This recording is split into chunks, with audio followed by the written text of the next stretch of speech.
Dinesh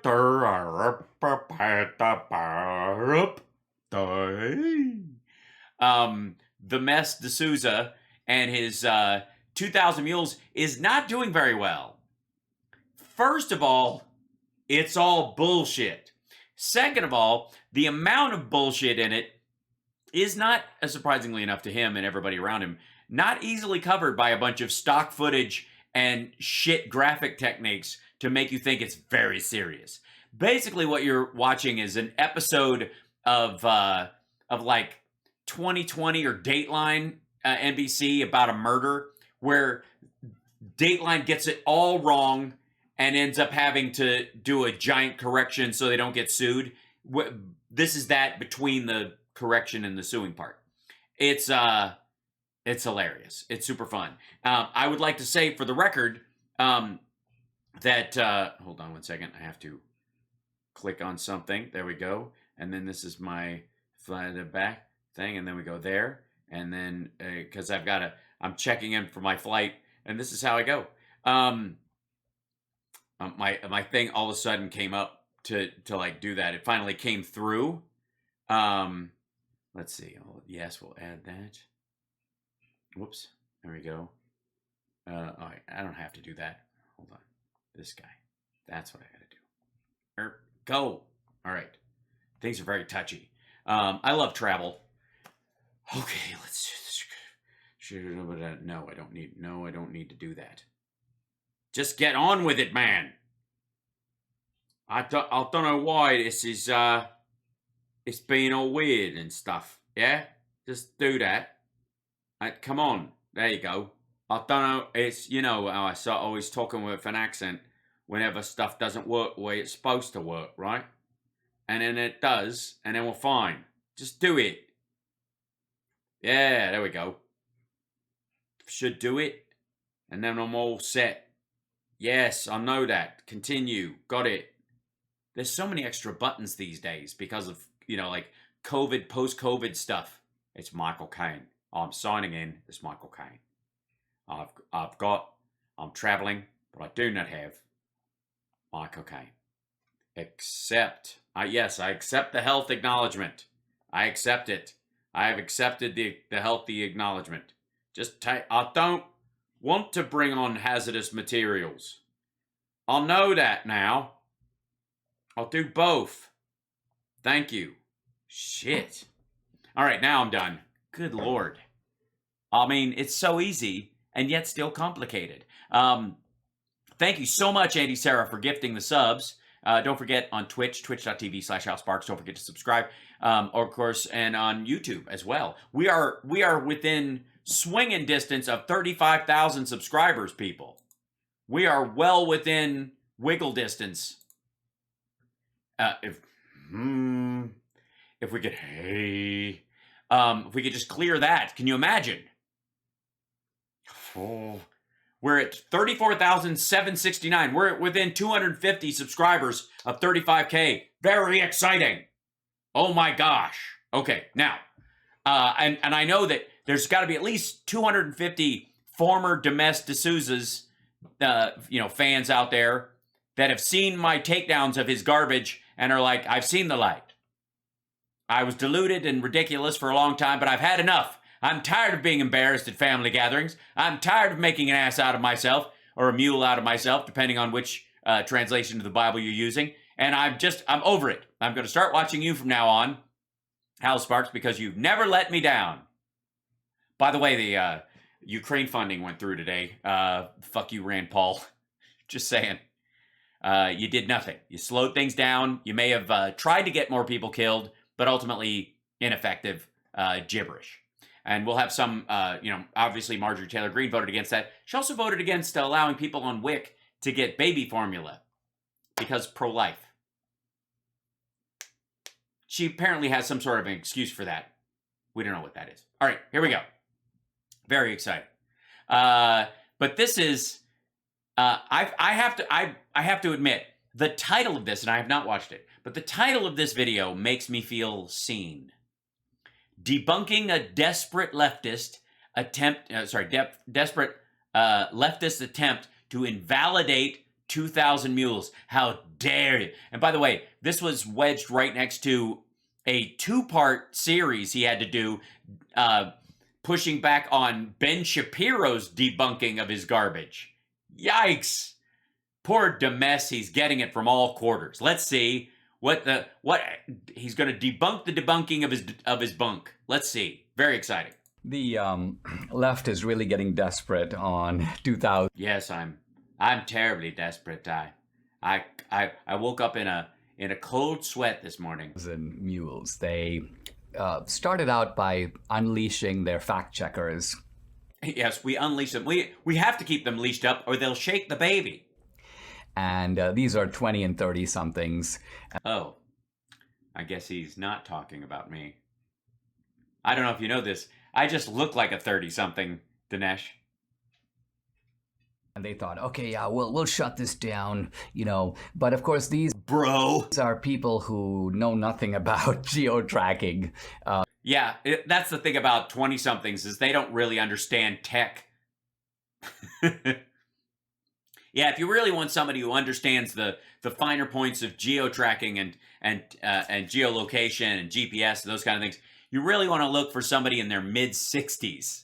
Geo-tracking is not very reliable. Yeah, it isn't. And they don't know much about election law. And yeah, they don't.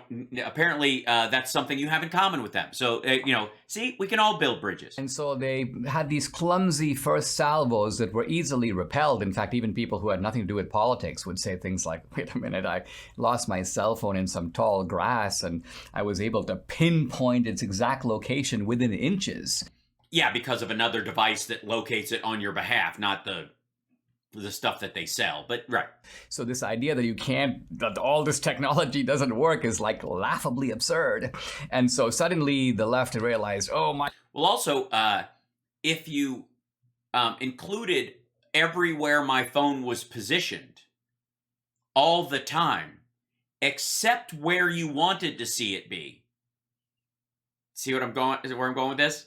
That if you would exclude every time my phone was near someplace you didn't want it to be, and only use places where you thought it linked up with your specific narrative,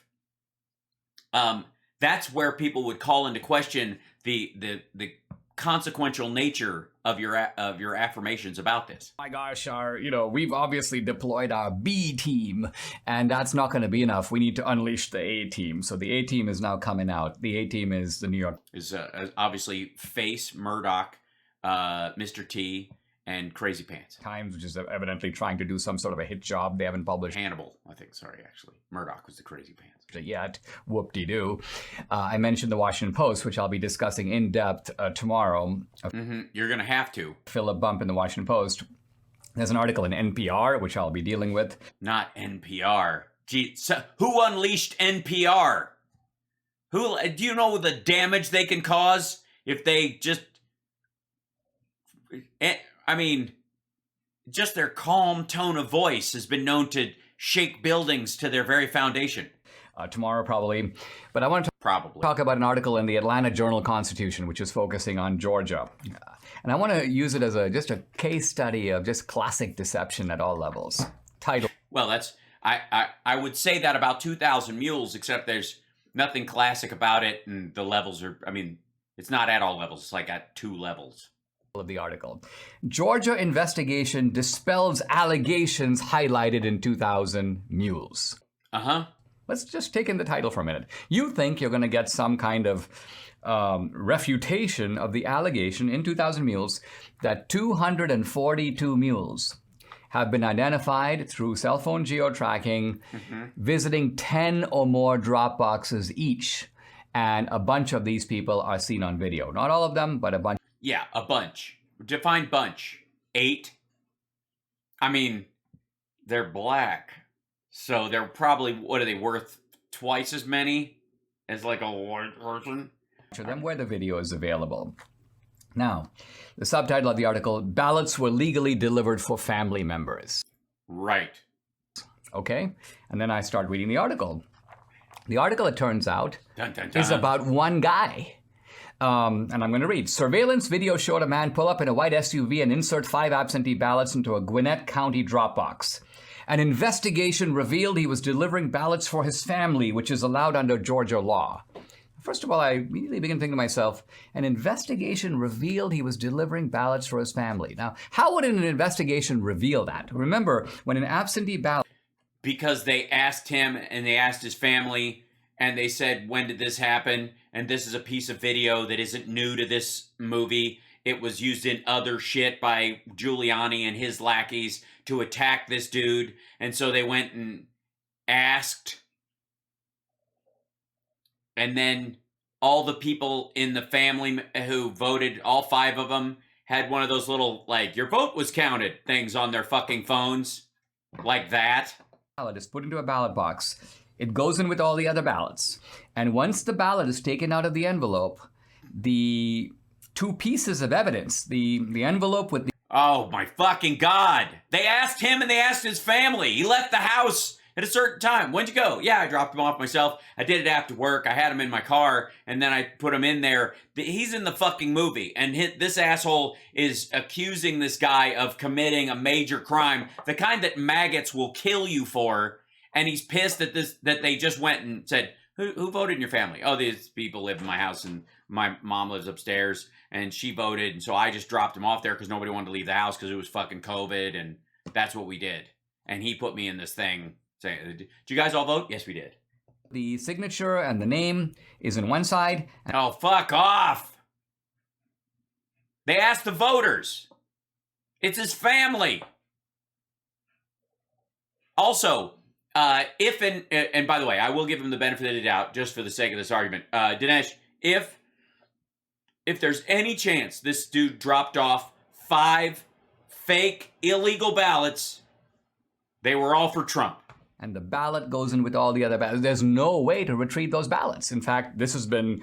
Yeah, it's very possible this guy took his family's votes, which they all voted for Biden, and he, on his way there, tore them open, put in a vote for Trump, sealed it, and put it in the thing. That is 100% possible. So I think we should take 5 votes out of Trump's count just to be safe. This was discussed in the movie, and it's a little bit of a problem for my side because I can't reverse engineer the process by finding those ballots, but neither can the other side. Sure they can. They don't have to. They just have to ask the guy and his family and and confirm there were 5 people, and they go, yeah, that was Wednesday the week before, and he dropped him off for us because he was going to work. And at that point, because of COVID, because my aunt's got an immune suppression issue, and there was no vaccine at the time, we were all being super careful. So he did all that. So they called, like, that's how you check. Motherfucker. They can't go find the ballots either. So how do they know that this guy who's seen on video putting in ballots one after the other? Because they asked him and his family, and there are 5 people in the family that voted, and they said, yeah, we voted, and then they got a little notification that says they received your ballot. You know, all the work you didn't do was delivering ballots for family members. It turns out they don't know. The only way that they claim to know is they asked him. Right. So he goes, yeah, I was delivering ballots for family members. And that is the basis, and it turns out the sole basis for providing this so-called refutation. Well, that and his family members voted when you asked them. Now, literally,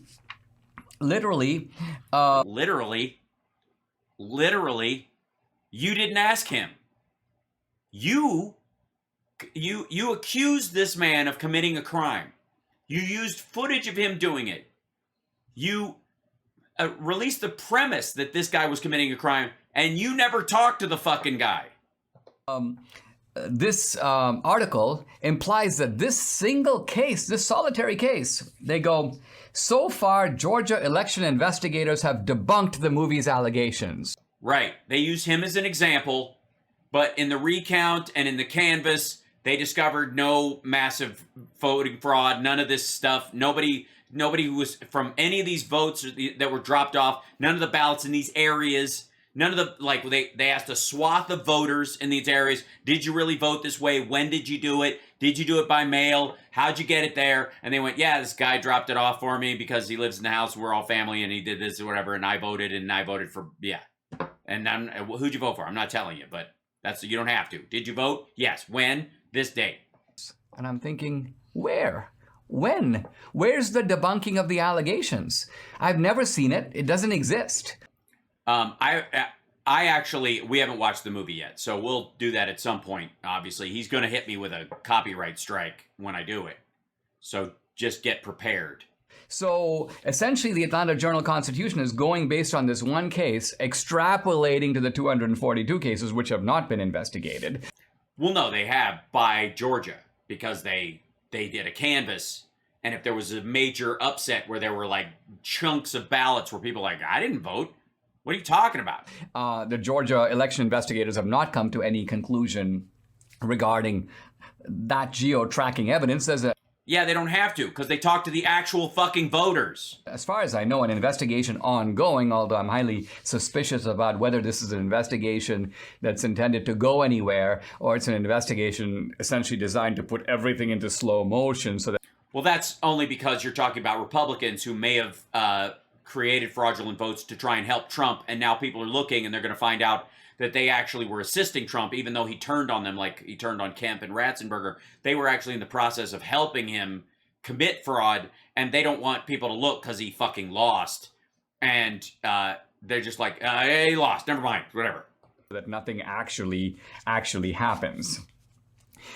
The article goes on to say, True the Vote hasn't complied with subpoenas issued because it, quote, wants to protect the confidentiality. Yes, this is the confidentiality of True the Vote's whistleblower. Now, the whistleblower came forward at the beginning. This was the very initiation of the investigation. Also, what are they going to do? What whistleblower? How are they going to lose their fucking job? What danger are they in? Seriously. Who's going to snuff this person? Kemp? Raffensperger? The whistleblower confirmed that he was paid $10 a ballot. And not only he was part of an operation that paid $10 a ballot. So, by the way, in my conversation with the Washbows, how do you know the mules are paid? We don't see them getting paid in the movie. Well, okay, I didn't show it in the movie because the whistleblower wants to stay anonymous. Because he won't sign an affidavit then? He won't go into court and testify? So he just helps you make a propaganda movie, but won't go, say, before Congress and talk about this? Yeah, sounds like a whistleblower to me. As in fact sort of disappeared, but the whistleblower testified that there was this... Beg your pardon? Hold on. He what? Anonymous, as in fact sort of disappeared. What? Wait, fuck you. Hold on. What?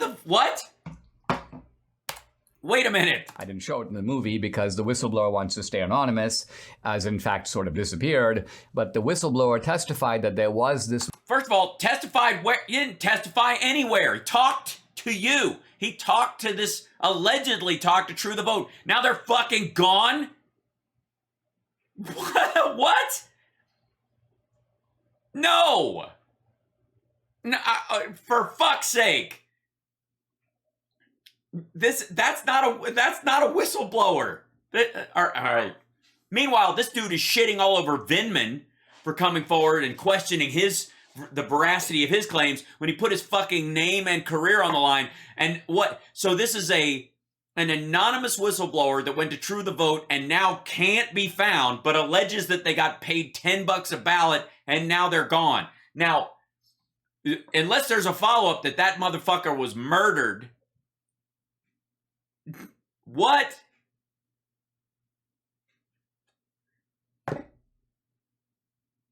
All right, I was not expecting this. Yes. Yeah, this dude, this guy is safe in Hunter Biden's laptop. They're both wearing an invisibility cloak. Motherfucker. How did that? I'm getting paid in the movie. Well, okay, I didn't show it in the movie because the whistleblower wants to stay anonymous, as in fact sort of disappeared. But what? And again, what do you mean sort of? Motherfucker, did they kill your whistleblower or did they just stop lying? Did somebody go, you're going to have to testify to this in court if we ever get sued for defamation by any of these people? Poof! The whistleblower testified that there was this mule operation going. And again, they didn't testify. They made an allegation randomly, if they even exist. If True the Vote's people didn't just make this fucking garbage up on their own, which is, by the way, the only linchpin that they would have to say fraud about any of this shit between people just dropping off ballots and being filmed doing it and dropping off ballots while black for their fucking families in Georgia, and these assholes making it a crime by them being paid for it. The only part that makes it a crime is the idea that they would be paid for it, and their one whistleblower pisses off. Going on in Atlanta, and this convinced Drew the Vote to then buy the geo-tracking data to try to confirm and corroborate through technological evidence the existence and the magnitude of this operation. So the whistleblower turned out to be right. No, they didn't. No, they didn't. And different states, by the way, have different rules about picking ballots up from places and dropping them off. That's another conversation entirely. Again, Emergency Powers Act, because it was a declaration of emergency both federally and state-wise, even Republican legislatures are like, they broke the rules. Like, no, they fucking well didn't. You guys passed a law a long time ago giving the governor emergency powers that include situations where there's an emergency during a time of election that allows them to set up a structure so that they can take care of it. Secondarily, the only thing that makes this even close to a crime is the idea that they were paid to harvest votes, when in fact there is no evidence that they are except an invisible whistleblower who's sort of anonymous and sort of disappeared. Everything that the whistleblower said proved to be true. No, it didn't, because you selectively purchased the data that proves your point and selectively removed the data that would exonerate these people or ruin your point. But apparently the Georgia investigators, instead of going after the mules, are trying to protect the mules, or at least trying in this one case. Whose votes were they? Oh, they're the votes of my family members. Oh, wonderful. Investigation concluded. So instead of really investigating the mules, He's not a mule. It is your assertion that makes this dude who brought his family's votes to the thing a fucking mule. The fact that you're even marking him as one is prickish. Trying to find the whistleblower, and in some ways I think this is an obvious case of, it seems, trying to have an... It seems, listen to the hedging in this language. An obvious case of it seems to trying to what? In some ways I think this is an obvious case of, it seems, trying to have an investigation that consciously or deliberately goes nowhere. That's it? That's the whole fucking thing. By the way, debunking a desperate leftist attempt to validate 2,000 mules, what the fuck is he talking about? This is like a newspaper. Which paper? This is an investigation that's intended is going based on this one case. Hold on. Providing this so-called refutation. Now, literally, the way that they claim to know is they asked him. Okay, hold on. With the envelope with the signature and the name, myself, an investigation revealed he was delivered, and pull up in a white SUV and insert, and then I start reading the article. But Dropbox's allegations highlighted in 2,000 mules. That's the Constitution, which is focusing on tomorrow probably. But I want to talk about an article in the Atlanta Journal-Constitution, which is... The Atlanta Journal-Constitution is a desperate leftist attempt to invalidate 2,000 mules. How the fuck does that qualify? The Atlanta Journal-Constitution quoting the Republican-run government of Georgia and doing their own personal investigation is a desperate leftist attempt to invalidate 2,000 mules? Jesus Christ, this is lazy. I'm stunned. Amazing. I want him to try harder, but why waste your time? So far, 2,000 mules is going the way of the doo-doo. It's not, we always knew it was going to be garbage and a Hail Mary attempt to try and get this issue back onto people's radar.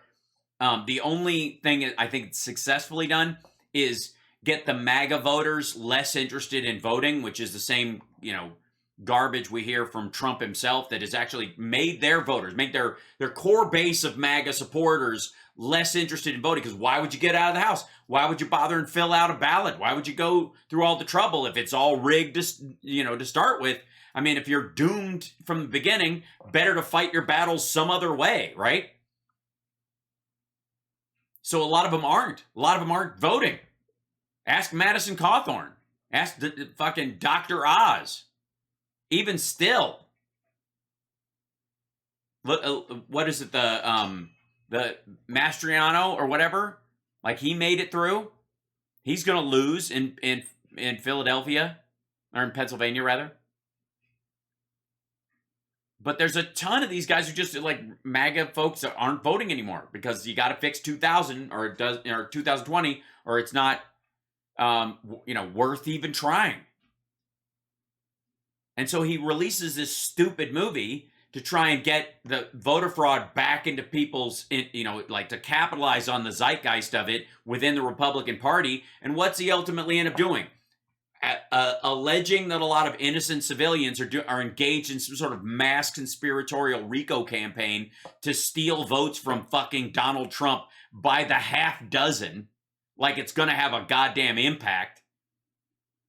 When again, every time they find fake and fraudulent votes, Trump's fingerprints all over them. Every time. So anyways, you're watching Hal Sparks Mega Worldwide. I have to say, and we'll end up covering this movie once I can get a copy of it where it doesn't, it's worth it, I suppose. But, when we've done all the Mike Lindell movies, which has a lot of this shit in it too, there's some folks I feel like that are a little scared to even look at it for fear that it might turn out there might be something to it, or it might give these people hope or false hope or whatever. I've never been afraid of that. And so that's why we've looked at these things. We just kind of stare right into them without having to worry. And I've never been disappointed. Every time we cover this shit, just like Hunter Biden's laptop, like, look at it. Keep looking. Don't like most of the lies in the media that have come out about both of these things, about the laptop and about the election, have come because of a lot of half looks by people. They're afraid to give too much attention to the Dineshes and the Mike Pillows of the world for fear that they might look like they're starting to get sucked into it, and then they're afraid they'll find something maybe they don't want to see or whatever. It might be a part of it. I don't give a rat fuck. I'll look straight at it and not care. Yeah, apparently Mar-a-Lago patrons pirated 2,000 mules. Yeah, that was out. So there's a copy of it floating around the internet. It's probably on BitChute or some shit. I'll watch it. Maybe that's how we watch it. But like none of this ever pans out every single time. Every single fucking time. None of this turns into anything. And I keep thinking it might. There's always a chance they stumble on something. You know what I mean? But like eventually, maybe they hit on something that isn't enough to change the election or something like that, but it's enough they can hang them like a bit of their argument on. Never fucking happens.